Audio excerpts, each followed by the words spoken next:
YouTube, how's it going? The Goat House is back. And today we're going to talk Rookie of the Year candidates for offense and defense here post-draft. I'm going to rank my candidates for offense and defense 1 through 5 each, and then we'll see who you guys voted for. We have a top 3 from the fans for offense and defense. That's all voted for on our Twitter, along with a lot of other polls that were done and are incoming. You guys are involved, help creating a lot of upcoming videos, and this is something we do every single year. So really excited about what's upcoming here, the schedule release, and we'll get into season predictions. We'll keep you guys involved with that as well. So really excited here. Talking a lot of post-draft content right now, and but again, we're getting into that season predictions, rankings, things like that. So really excited. Follow that Twitter at Goat House NFL. There's a link down below. Some other links that are pretty useful down there, but don't forget to subscribe. They're much appreciated. Here's the Twitter where all the voting and news, breakdowns, everything goes down at Goat House NFL. There's a link down below. Let's take a look at the fans' offensive rookie of the year. Here's the top 3 you guys voted for. There was a semifinals, a bunch of players in there, and it got down to the finals where there was a top 3 in terms of percentage, and that left us with Trevor Lawrence, won by a pretty good amount there. You can check it all out on the Twitter. And Justin Fields comes in second there, him with the Chicago Bears, obviously, and then the Bengals rookie, Jamar Chase, number 3. So Lawrence is the obvious choice. I mean, generational quarterback, talent. Jaguars get him with their other weapons that they have. Urban Meyer leading the way. It's pretty obvious choice. You always try to think outside the box. We'll see what I go with here in a second. Because there's always an outside the box type of guy.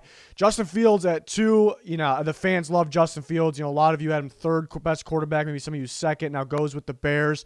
Pretty solid team around him as well. And you think maybe he can use his legs. I think the Bears wanted Trubisky to use his legs more, and I think he did right off the bat. He was pretty sneaky athletic, obviously not Justin Fields, but I think some shoulder injuries stopped that, so maybe we'll see them unleash Justin Fields, and that's if he starts week 1. So that's kind of where I'm thinking. Are they going to start in week 1? We know Trevor Lawrence is there, but Justin Fields can be pretty damn productive in terms of actually running, but obviously a passer first. And then Jamar Chase. That's really not surprising because him linking back up with Joe Burrow, they can just pick off where they left off pretty easily, perhaps kind of taking those A.J. Green snaps too. And the Bengals are going to pass the ball a ton. That's just what they do, that style offense with Joe Burrow there. Maybe they'll ease them back, though. Maybe they try to get the running game going a little more. It's a possibility. Jamar Chase versus DeVonta Smith debate is interesting, and Jaylen Waddle too.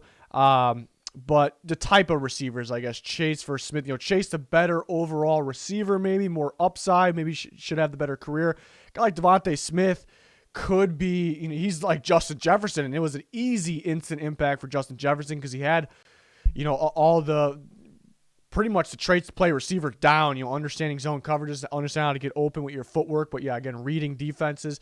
So DeVonta Smith can do the same thing. It's just the question is, will they be passing the ball a lot? Will they be airing it downfield? With Jalen Hurts, is that team set right now? So definitely an interesting debate there, and who will be better year 1? Because you look at last year, Justin Jefferson versus those other guys like Lamb. Lamb could have won it if Dak didn't get hurt, of course. I ranked top 5. And this is what I went with here, and there's some explanations. But I went Trevor Lawrence, a little boring, but I went with Trevor Lawrence. I mean, top quarterback in the draft. Top quarterback in the draft in pretty much any class. You got to look back towards Andrew Luck, maybe that class, to start to really get a somewhat of a split, perhaps. I still think Trevor Lawrence probably would have went 1 then. It was a different league back then. It was a different league. Gonna go Trevor. Here's something interesting. Last year, the Jags, even though they won 1 game, they actually started off pretty well offensively. Pretty sneaky good. Why? We talked about it every step of the way. Teams really didn't want a game plan for them. They were so quick. They went real quick, real fast, short passing game. NFL teams, old school NFL coaches really aren't used to playing against that. And it was a game plan factor. Why? Why they won their first game. Why their offense actually looked pretty good for some weeks there. People didn't have the Jags figured out. They weren't that talented on paper at all, especially offensively with Gardner Minshew. They couldn't figure them out. It was something different. And now you think you have the Jaguars figured out. Nope, it's a totally different offense. It's Trevor Lawrence. He can run any type of system, scheme, anything. They got a dual running back group. They got good receivers. They got a solid offensive line. But mainly that game plan factor pops back up, and since Trevor Lawrence is actually a very good quarterback, that's going to stretch longer, maybe the whole season, and that's why it'll be very productive. It'll be very dangerous there. So Trevor Lawrence is number 1. It's tough, though. I really thought about Mack Jones, too. I'm going to surprise people with Mack Jones at 2. And you see underneath that I put, for me, some doubt that we'll see Justin Fields and Trey Lance as week 1 starters.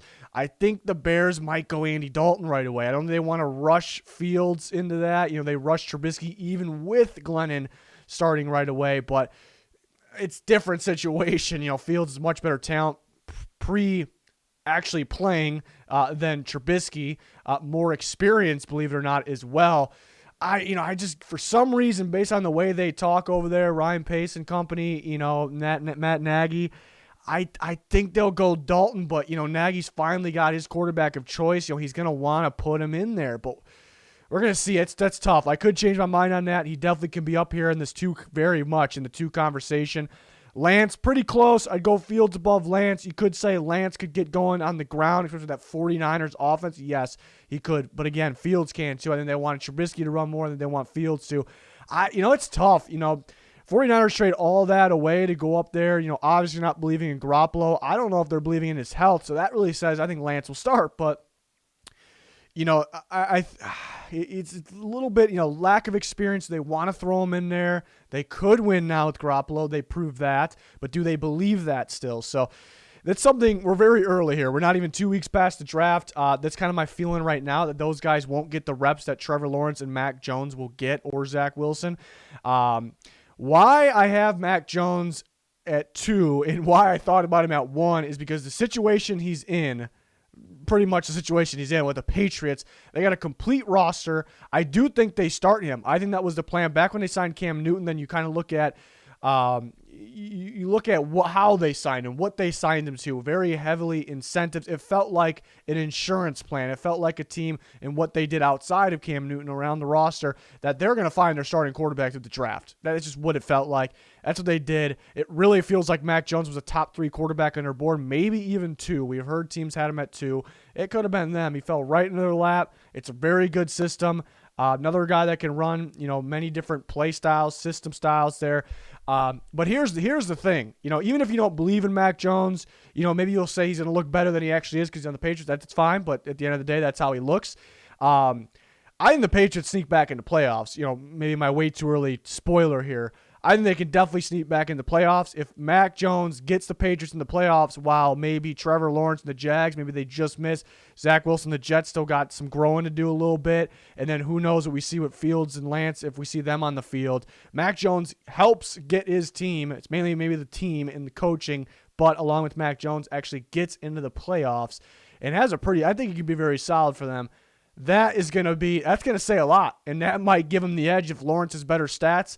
That still might give Mack Jones the edge. So that's kind of what I'm thinking here. And I do think they start Mack Jones. I think they'll use Cam Newton. I think they'll put him in on a red zone, short yardage. They'll have some unique plays for Cam Newton. I think the incentives kind of say that. If he ends up doing even more or playing that role at a high level, he gets more money.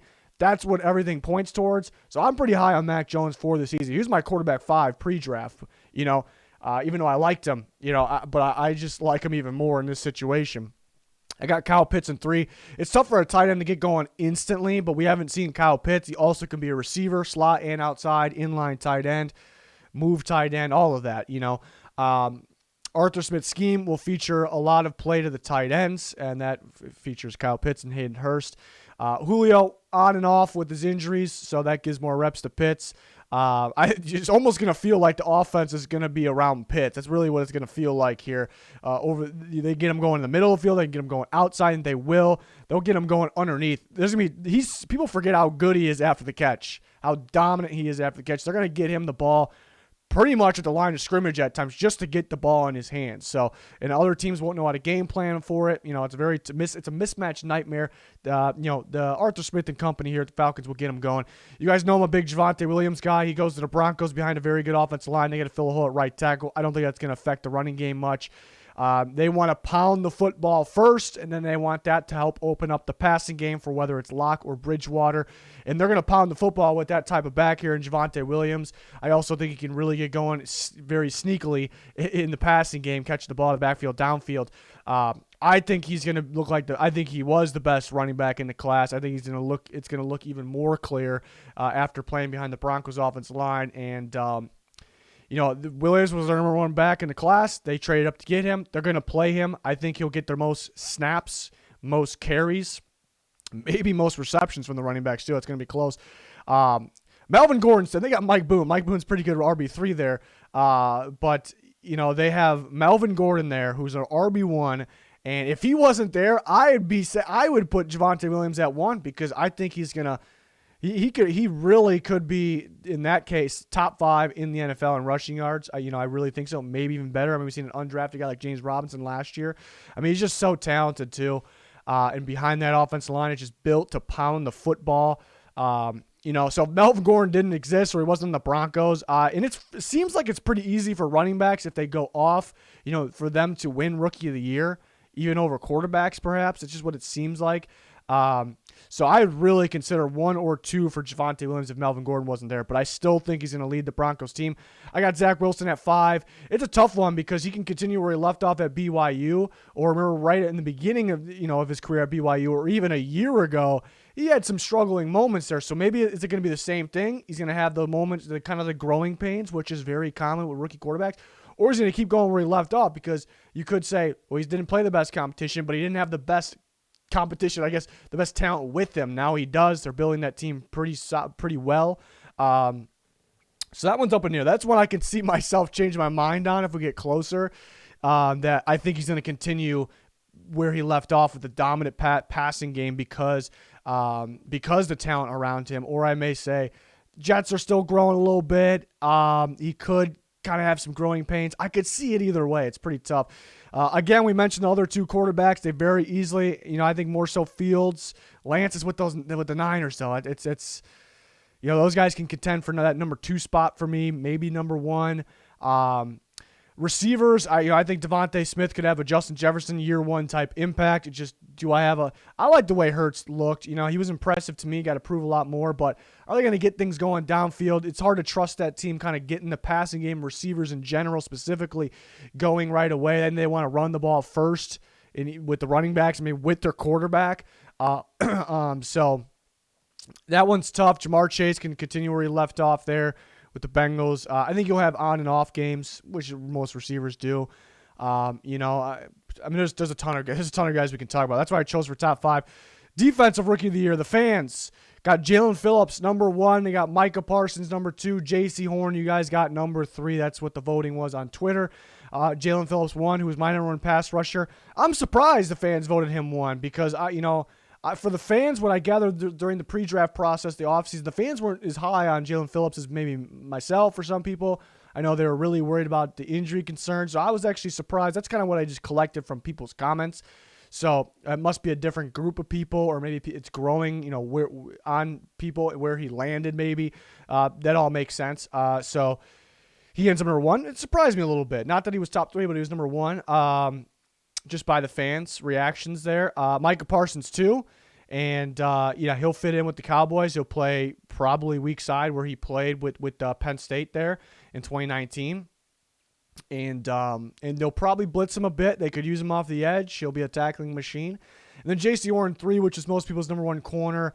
With the Panthers, pretty good looking defense over there. They just kind of needed to add a corner. They got him. So, and they made Jeremy Chin look fantastic last year, and they got some other young studs around the defense. So it's a possibility there for sure. Pretty good top 3 there. We're going to go on to my top 5. This was tough, but I did go Jaylen Phillips 1. It was very tough between him and Parsons for me. I was kind of back and forth between Phillips and Parsons. Phillips because I think he can be the sack leader, and that kind of gets you the award if you're the rookie sack leader, Possible he could do the NFL. I don't think so, but it's very tough to do. That'd be insane. But the rookie sack leader will get the job done here. I think it's very possible. And then going with that Dolphins defense, what's around him, what the coaching staff looks like, they kind of create game plan problems for their defense alone because they gave kind of hybrid looks last year. I think they're going to go more of a 4-3 this year. We'll see. It's going to throw some teams off, so that'll help guys like Phillips and company there. Reason I was thinking Micah Parsons, because he does fit that weak side role in the Cowboys defense. He's got some great linebackers next to him. He's got, shouldn't say great, good linebackers next to him. Jalen Smith can be great. He's shown it at times. Defensive line, you got DeMarcus Lawrence rushing next, in front of him, I suppose. Dan Quinn comes in there. But yeah, he fits in that weak side role.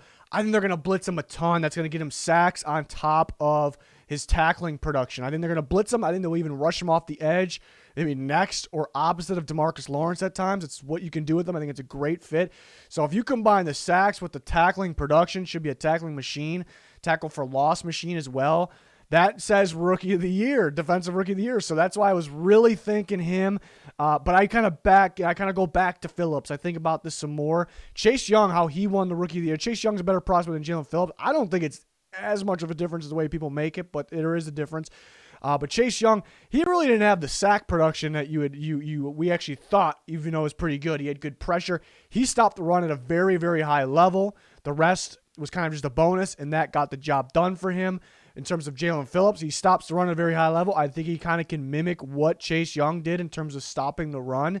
And there's a shot, that doesn't mean he's better, but there's a shot that he gets more sack production year one versus Chase Young's year one, and that could get and look what's around him as well, and that could get the job done. So I went with Phillips. That's pretty close. Now there's the next group of guys. I really like those two guys at the top. And then I went Kwity Paye. It's risky of me to put Kwity Paye here because the Colts, when they draft these guys that maybe didn't have a ton of production or they're a little bit of a developmental guys there, they haven't really been working well with those type of guys. They had to bring in Justin Houston off the edge to get the production. They're good with the interior guys, it feels like. So that sits in the back of my mind a little bit. It's a little scary because Paye, the problem was he didn't have a whole bunch of production, even though he kind of did. It just didn't show up in the stat department. So can the Colts get that out of him? Again, back of your mind, it may say maybe not right away, but I got a feeling about this. So I think right off the bat, he's going to be a lot more productive than expected.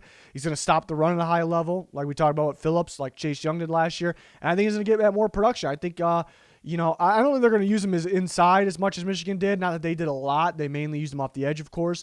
I think rushing outside of DeForest Buckner, I think it's a really good pairing. I really do. So I think he's going to be more productive than expected, definitely more productive than he was at Michigan.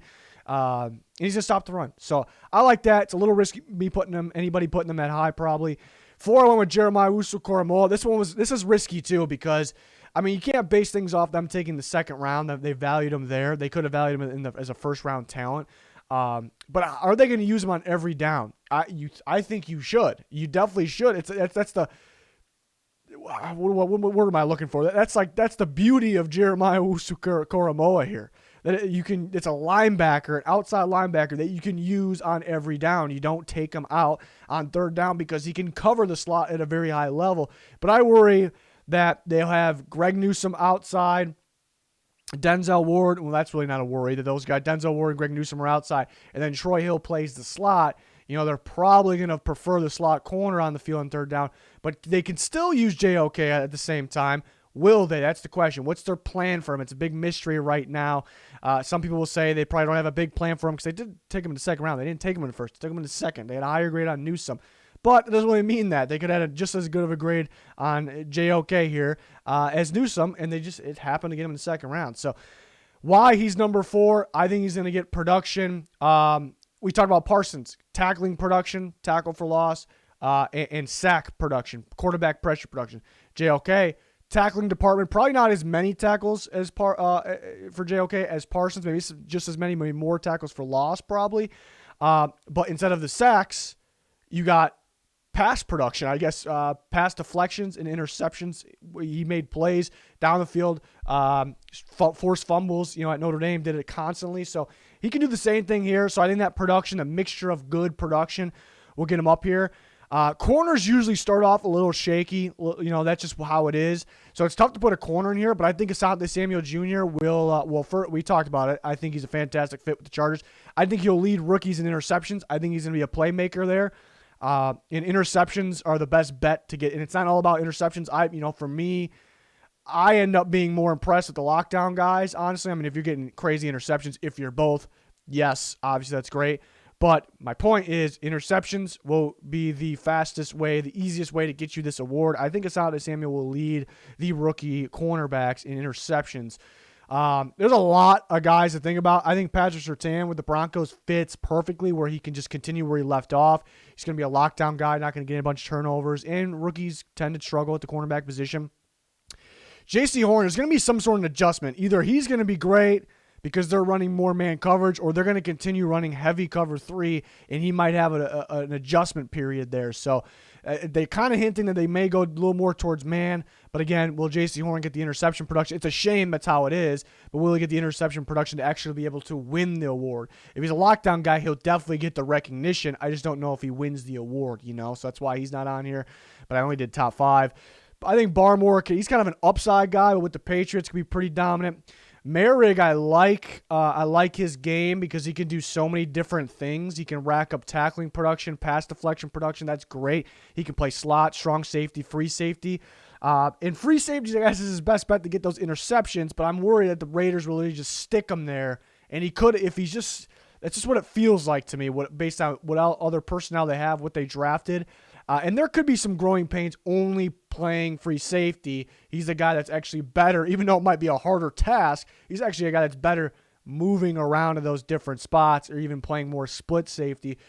So he's actually going to have a different role, in my opinion, with the Raiders. So there could be a little bit of an adjustment there.